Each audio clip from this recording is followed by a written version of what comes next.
Salut à tous, on se retrouve aujourd'hui pour parler du Real Madrid dans ce mercredi 16 mars. On commence directement avec le dernier match du Real, c'était avant-hier, c'était lundi soir, j'en ai pas parlé hier vu que c'était un épisode consacré au Barça. Donc on va en parler aujourd'hui et on va parler de cette magnifique victoire 3-0 du Real Madrid du côté de Mallorca.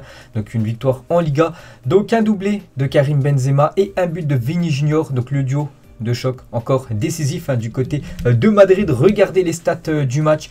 Donc voilà, l'efficacité a été plus côté Real Madrid parce qu'on peut voir que les tirs ont été plus côté Mallorca. Mallorca a tiré 14 fois alors que le Real Madrid 11 fois. Sur ses 11 frappes, 5 tirs cadrés dont 3 buts alors que l'équipe de Mallorca 3 tirs cadrés, aucun but. Il faut être plus efficace devant le but, c'est ce qui fait la différence au tableau d'affichage. Donc nouvelle victoire, nouvelle en plus victoire en clean sheet sans prendre de but, donc parfait pour cette équipe du Real.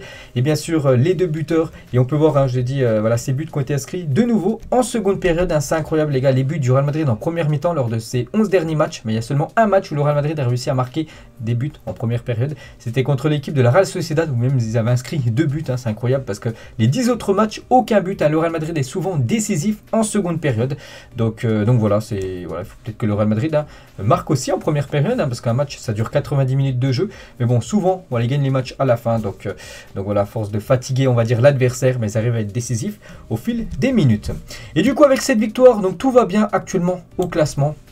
Donc il reste plus que 10 journées, c'était la 28e journée, voilà ce match Real Madrid-Mallorca, donc il y en a 38 en Liga. Donc après 28 journées, il y a 66 points pour le Real Madrid, Séville deuxième, 56 points, il y a plus 10. Voilà pour le Real Madrid, donc quasiment 3 jokers qui peuvent griller sur ces 10 derniers matchs.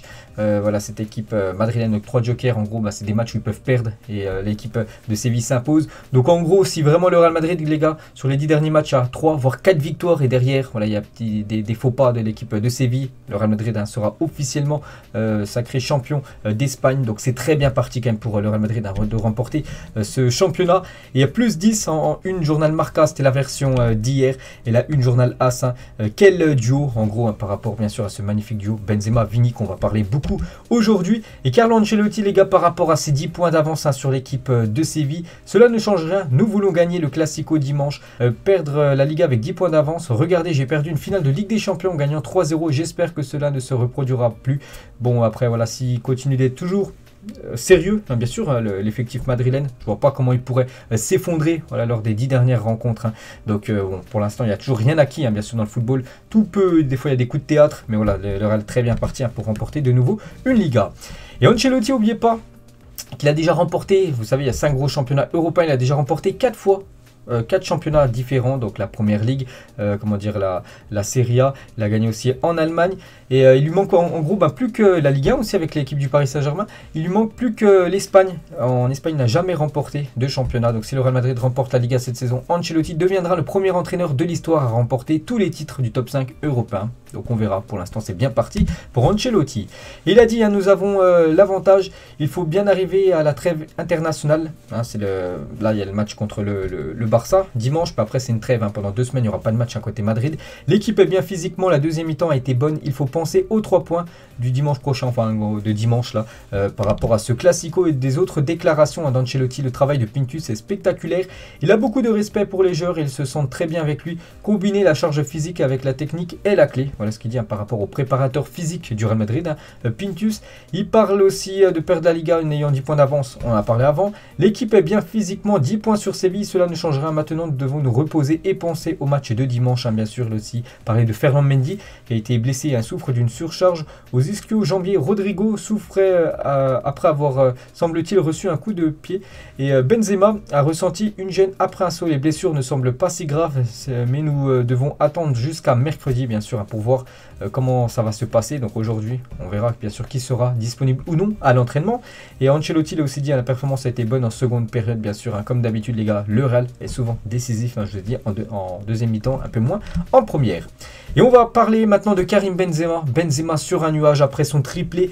C'était mercredi dernier, là, il y a une semaine jour pour jour contre l'équipe du Paris Saint-Germain. Donc quelques jours après, donc lundi, là, avant-hier, c'est de nouveau 2 buts pour Benzema. Donc, ce qui fait quand même 5 buts et une passe décisive sur les 2 derniers matchs pour Karim Benzema en moins d'une semaine incroyable.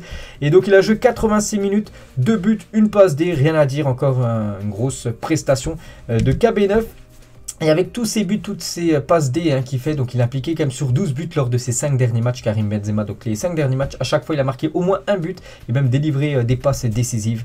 Donc incroyable. Actuellement peut-être le meilleur joueur au monde, Karim Benzema, parce qu'avec des stats comme ça, bien sûr, actuellement, voilà, si on prend le dernier mois, c'est le meilleur au monde. KB9. Et actuellement il est tout simplement le meilleur buteur du championnat espagnol. 22 buts pour Karim Benzema. Le deuxième, on peut voir, c'est un autre joueur du Real.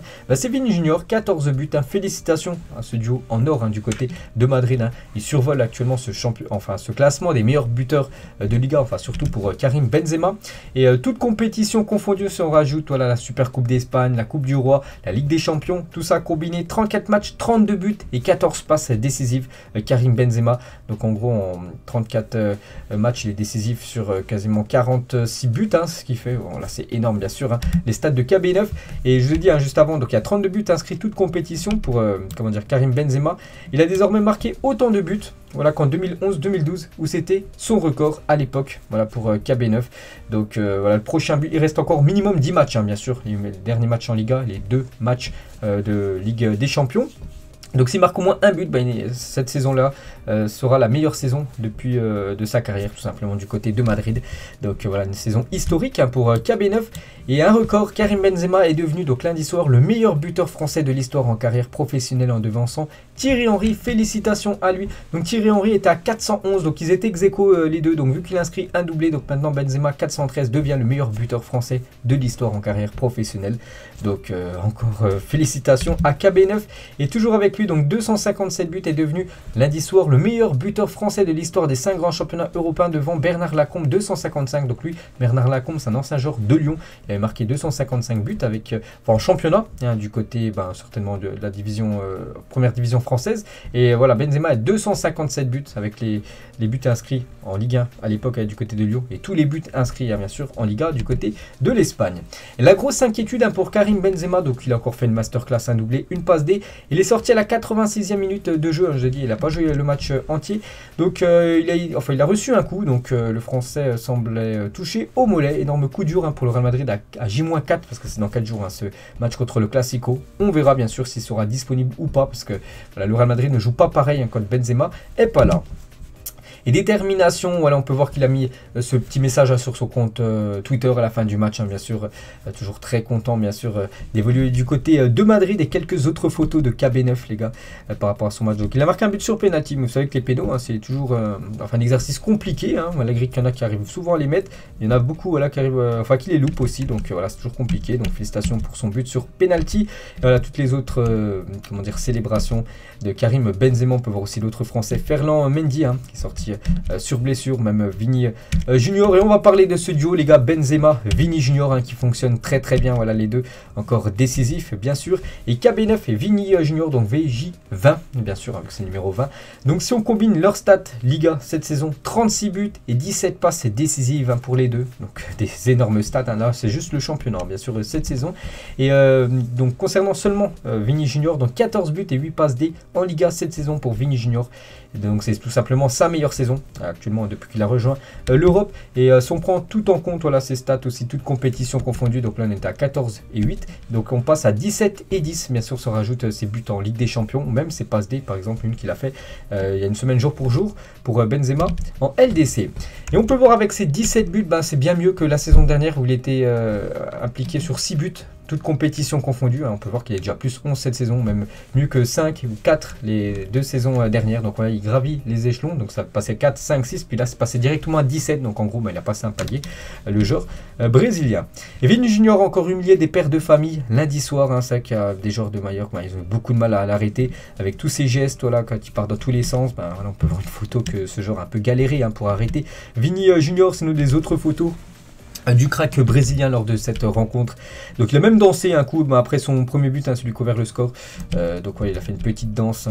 Bien sûr, j'ai vu les supporters de Mallorca pas très contents. Ils lui ont fait des petits signes avec un doigt bien sûr pour lui dire, leur montrer son mécontentement. Bref, 3 points. Voilà, il a mis ça sur son compte Twitter. Et au Real Madrid, on s'indigne du traitement réservé à Vini Junior par les joueurs et les arbitres. Il est regrettable que le Brésilien ne soit pas protégé, mais le club craint aussi qu'il soit désigné comme coupable et simulateur en raison de son style de jeu. Vous savez que Vini Junior, voilà, c'est un dribbleur. Je vous ai montré une photo juste avant là où voilà, il faisait un petit peu, bon, on va dire aux joueurs adverses. Donc souvent il prend des tacles et voilà, peut-être les arbitres.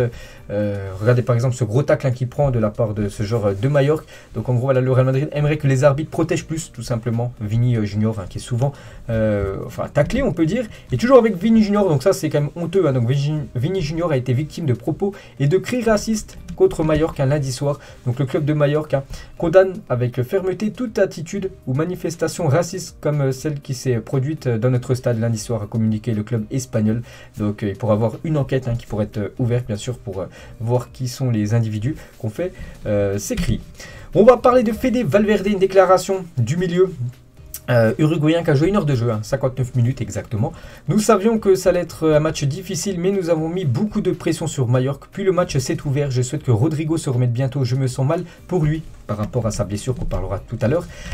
Rodrigo et Fede Valverde, il a fait plaisir à un fan à la fin du match. Hein, il a offert son maillot parce qu'on peut voir qu'il a vu le drapeau uruguayen. Donc il a offert bien sûr le maillot à cette personne qui portait ce drapeau uruguayen. Il a dit hein, au micro, enfin plutôt au téléphone du Real Madrid France, Twitter officiel. Salut Madridistas, j'espère que vous soyez heureux avec cette victoire. Merci pour tout votre support. On va continuer à se battre pour la Liga. Allez à la Madrid. Donc voilà ce qu'a dit Valverde. La même chose pour Vasquez, une petite déclaration du joueur espagnol. La victoire est très importante après la Ligue des Champions. Nous avons vu le reste des matchs de la journée. Nous sommes 10 points d'avance hein, sur le deuxième du classement, donc l'équipe de Séville. Il faut continuer à gagner. Ça fait toujours du bien. Il le sait lui, hein, que voilà, le Real bien parti hein, pour remporter une nouvelle Liga. Une photo hein, de Vasquez avec Rodrigo. Et on va parler un petit peu de Rodrigo. Donc à la fin du match, il a dit sur son compte Twitter, une victoire très importante, j'en profite pour vous dire que je vais bien et que c'était juste un coup dur. Nous continuerons pour plus par rapport à sa blessure. Donc il est sorti voilà, sur blessure et c'est vrai qu'on peut voir voilà, la story de Rodrigo. Donc il a dit que c'était juste un coup, mais on peut voir là que sa cheville, hein, elle est, il y a quelque chose dessus en gros, voilà, c'est peut-être du froid pour éviter que ça enfle tout simplement. Donc en gros c'est plutôt sérieux comme la blessure de Rodrigo, donc bon rétablissement à lui. Donc il est très incertain bien sûr hein, pour le match contre le Barça dimanche soir. Vamos Real, David Alaba qui a mis ça sur son compte Twitter. Et on va parler de Casemiro, donc il a obtenu sa 150e victoire en Liga. Casemiro, félicitations à lui, hein, quelques photos du milieu du tank, on peut dire, hein, du Real Madrid en milieu de terrain. Dani Carvajal, un peu comme Fede Valverde, lui aussi il a fait plaisir à un supporter dans les tribunes, hein, il a offert un maillot, peu importe, un supporter de Majorque. On peut voir aussi Thibaut Courtois, c'est vrai qu'on parle beaucoup voilà, des joueurs de champ, mais Thibaut Courtois les gars, un nouveau clean sheet pour lui, encore un match très sérieux de sa part, hein. Félicitations à Courtois. Marcelo, on peut voir aussi les autres photos du match, hein. Camavinga qui est rentré en cours de jeu, on peut voir là-bas, on peut voir aussi Valverde, Toni Kroos ou même Nacho, voilà les dernières photos bien sûr hein, de ce Majorque Real Madrid. Et la photo officielle d'avant-match, vraiment avec elle est vraiment claire, hein, vraiment avec une netteté parfaite, hein, bien sûr, ce 11 quasiment type, hein, voilà, il y a peut-être un ou deux joueurs qui peuvent changer avec les autres joueurs, mais voilà, c'est la grosse équipe, bien sûr, du Real. Et du coup, donc on est mercredi, là quand je fais la vidéo, on fait les 11h11 exactement, donc là, ce matin, là, il y a 11 minutes, le Real Madrid était à l'entraînement, voilà, donc je vais sortir la vidéo à 16h30, donc l'entraînement, bien sûr, est fini, donc je vous proposerai les photos de l'entraînement, ça sera après-demain, vendredi plutôt, donc voilà, ce matin, c'était entraînement du côté du Real, vu qu'hier, c'était un jour de repos, le lendemain, bien sûr, de la victoire hein, du côté de Majorque. Le prochain gros match du Real Madrid avant cette trêve internationale, c'est le Classico, c'est dimanche soir, c'est du côté du Bernabeu contre l'équipe du FC Barcelone. C'est programmé là dans quelques jours les gars, donc plus que 4 jours exactement hein, pour ce Classico. Et on peut voir que le Real Madrid quand même sur les 5 derniers Classicos, il y a quand même 5 victoires du Real Madrid. Donc 2-0 c'était en mars 2020, 3-1 le 24 octobre 2020, à chaque fois contre le Barça, le 10 avril 2021 une victoire 2-1, en octobre 2021 une victoire 2-1 et là plus récemment le 12 janvier 2022 une victoire 3-2 du Real Madrid hein, sur les Blaugrana. Donc 100 victoires, n'oubliez pas dans l'histoire des Classicos, 100 victoires pour le Real Madrid, 97 pour le Barça et 52 matchs nuls. Donc on verra les gars. Voilà, c'est un match bien sûr à pas perdre. N'oubliez pas quand même que le Barça revient en très grande forme actuellement. Ils sont vraiment bons. Ils n'ont pas perdu en Liga depuis début décembre. Voilà, ça fait 12 matchs hein, qu'ils n'ont pas perdu à cette équipe Blaugrana. Donc ça sera un énorme choc. Hein, un gros classico dimanche. Et Busquets les gars, joueur Blaugrana, je m'attends à un Real Madrid ambitieux devant ses supporters qui va vouloir gagner le match comme nous. Il y aura une bagarre pour le contrôle du ballon et pour voir qui est le plus fort. Ça sera un test contre le leader. Il faudra être très efficace. Il a aussi parlé de Casemiro. J'admire Casemiro. S'il n'est pas le meilleur à son son poste, il fait partie des meilleurs. Il suffit de regarder ses matchs et sa carrière, mais ça passe inaperçu car de nos jours, les gens regardent plus les buts, les dribbles et les passes décisives. Donc voilà deux déclarations de Busquets bien sûr par rapport à ce Classico. Et une petite info concernant le Bernabéu qui sera à guichet fermé pour ce match avec toutes les places bien sûr disponibles avec les travaux. Donc toutes les places ont été vendues pour le premier Classico à se disputer au Santiago Bernabéu depuis mars 2020. On va parler un petit peu mercato et le Real Madrid pense qu'il est possible pour eux de signer à la fois Mbappé et Haaland cet été. Voilà, vous savez que Florentino Pérez veut vraiment que ça soit une année 2022 vraiment magnifique avec peut-être ces deux gros joueurs qui arrivent au club plus le stade qui sera prêt fin d'année. Donc tout d'abord concernant Kylian Mbappé, d'après Fabrizio Romano, il annoncera bientôt l'arrivée de Mbappé au Real Madrid. C'est Fabrizio Romano qui valide ça. Donc voilà, s'il dit ça, ça sent très très bon pour le Real Madrid. Donc il a dit Kylian Mbappé devrait rejoindre le Real Madrid. J'attends que tout soit signé et confirmé pour dire en gros il est là, voilà, il arrive du côté de Madrid. Donc voilà, c'est imminent, c'est sûr à 99% qui rejoignent cette équipe du Real Madrid. Kylian Mbappé. Et on peut voir par exemple sur FIFA, donc il y a quelqu'un qui joue en mode carrière sur le jeu FIFA, et Mbappé qui signe un contrat de 60 ans au Real Madrid. Donc voilà, ça c'est bien sûr sur le jeu FIFA, donc c'est aussi Mbappé a bien rejoint Madrid sur le jeu FIFA. Et cette fois-ci concernant Haaland, donc le Real Madrid pourrait mettre 350 millions d'euros dans le dossier Erling Haaland qui est ciblé par 3 gros clubs. Mais voilà, il y a surtout, ça va se jouer entre 2 grosses équipes. Donc le Real Madrid va bien se lancer à l'assaut d'Erling Haaland. Le Barça ne semble pas représenter une menace, c'est juste City les gars qui réapparaît comme le seul concurrent. Voilà, pour Haaland, ça sera soit le Real Madrid, soit Manchester City. En gros, le Barça hors course. Le Real Madrid a été rassuré sur l'état de santé du Norvégien pépin physique non chronique. Voilà, parce que vous savez qu'il était blessé depuis plus de 2 mois. Erling Haaland qui a joué lors du dernier match du Borussia Dortmund. Donc voilà, soit le Real, soit City pour l'attaquant norvégien. On parle aussi de Robert Lewandowski. Lewandowski veut quitter le Bayern Munich cet été. Le Bayern veut Erling Haaland pour le remplacer. City et le Real Madrid restent favoris. Donc voilà, le Real reste aussi dans la course pour peut-être signer Robert Lewandowski. On va parler aussi d'Aurélien Tchouaméni. Le Real Madrid est très confiant quant à la signature d'Aurélien Tchouaméni cet été, bien que le club veuille également signer Haaland et Mbappé dans la même fenêtre de transfert. Donc on a parlé de Haaland, Mbappé, grosse priorité du Real. Il pense aussi à ce joueur, les gars, Aurélien Tchouaméni. Le problème, c'est que Monaco quand même a fixé son prix à minimum 70 millions d'euros. C'est peut-être ce qui peut coincer du côté de Madrid. Concernant les départs, parce qu'avec toutes ces arrivées, il va falloir absolument dégraisser l'effectif. Voilà, parce que sinon tous les salaires cumulés, le Real ne va pas pouvoir assumer. Et le Real Madrid cherche une porte de sortie à Eden Hazard pour préparer le terrain à Mbappé et Haaland.